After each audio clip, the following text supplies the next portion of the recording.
अविश्वास प्रस्ताव पर चर्चा से इंडिया और एनडीए में से किसको क्या मिला?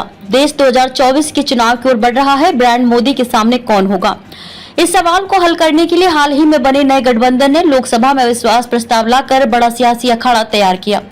3 दिन तक सियासी न्यूरा कुश्ती चली और फिर पीएम मोदी के प्रहार और विपक्ष की खाली पड़ी सीटों के सामने ध्वनि मत से गिरे प्रस्ताव का फैसला हो गया कि मोदी की सरकार को अभी कोई खतरा नहीं। लेकिन सवाल अभी के खतरे का तो था ही नहीं। विपक्ष अगले साल होने वाले लोकसभा चुनावों के लिए माहौल बनाने में जुटा है और मणिपुर ने उसे एक बड़ा मौका दे दिया है।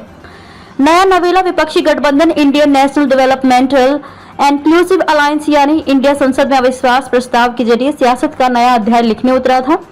3 दिन और करीब 20 घंटे तक चली चर्चा के बाद जब प्रधानमंत्री नरेंद्र मोदी जवाब देने आए तो 133 मिनट तक धुआंधार सियासी तीर चले। उन्होंने मणिपुर से शुरू सियासत के इस जंग के सियासी अध्याय में कई नए पन्ने जोड़ दिए। अपने पहले शक्ति परीक्षण में विपक्षी गठबंधन ब्रांड मोदी को टक्कर देने में किस हद तक सफल रहा? संसद के भीतर संदेश की लड़ाई में कौन किस पर भारी पड़ा?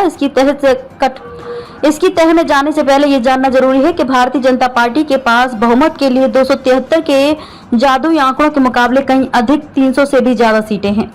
अविश्वास प्रस्ताव का गिरना पहले से ही तय था और ऐसा हुआ भी। ये सब जानते हुए भी विपक्ष अविश्वास प्रस्ताव लाया क्यों था? आखिर प्लान क्या था? प्रधानमंत्री नरेंद्र मोदी ने अविश्वास प्रस्ताव पर चर्चा का जवाब देते हुए कहा कि ये सरकार के प्रति अविश्वास कम, अपने गठबंधन के लिए विश्वास प्रस्ताव अधिक है। पीएम मोदी ने कहा कि विपक्ष की बारात में हर कोई दूल्हा बनना चाहता है। उन्होंने पश्चिम बंगाल से केरल तक विपक्षी दलों की आपसी सिरफुटौल का जिक्र करने के लिए भी विपक्ष को घेरा। वहीं कांग्रेस सांसद गौरव गोगोई ने अविश्वास प्रस्ताव पेश कर चर्चा की शुरुआत करते हुए कहा कि हमारा उद्देश्य सरकार गिराना नहीं, मणिपुर पर प्रधानमंत्री की चुप्पी तोड़ना है। चर्चा के दौरान विपक्ष के दूसरे नेताओं के निशाने पर भी पीएम मोदी ही रहे। हारकर भी जीत का दावा क्यों कर रहा है विपक्ष? लोकसभा में विपक्ष के नेता अधीर रंजन चौधरी ने कहा कि हम शुरू से मणिपुर के मुद्दे पर प्रधानमंत्री नरेंद्र मोदी के संसद में आकर बयान देने की मांग कर रहे थे, लेकिन प्रधानमंत्री मौन थे। विपक्ष को प्रधानमंत्री को संसद में लाने के लिए मजबूर होकर इस संसदीय औजार अविश्वास प्रस्ताव का इस्तेमाल करना पड़ा। आज प्रधानमंत्री को संसद में आना पड़ा, ये हमारी जीत है। अधीर ने यह भी स्वीकार किया कि इस अविश्वास प्रस्ताव से सरकार की सेहत पर कोई असर नहीं पड़ेगा। विपक्ष के नेता और विपक्ष की ओर चर्चा में भाग लेने वाले सदस्यों के बयान से भी साफ है कि अविश्वास प्रस्ताव लाने के पीछे उद्देश्य पीएम मोदी को संसद में लाना और घेरना था। विपक्ष वैसे तो इस मकसद में कामयाब दिख रहा है, लेकिन ये सवाल भी उठने लगा है कि क्या इसके साथ ही पीएम मोदी को तमाम मुद्दों पर उसी विपक्ष को घेरने का एक बड़ा मौका देकर कहीं विपक्ष अपनी जाल में फंस तो नहीं गया।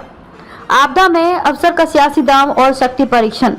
मणिपुर में 100 दिन से जारी हिंसा, एक दूसरे की जान के दुश्मन बन बैठे कुकी और मैती समुदाय की दुश्मनी और मणिपुर के मुद्दे को लेकर बैकफुट पर सरकार, इन सबको देखते हुए विपक्ष को केंद्र सरकार को घेरने के लिए बड़े अवसर दिखा।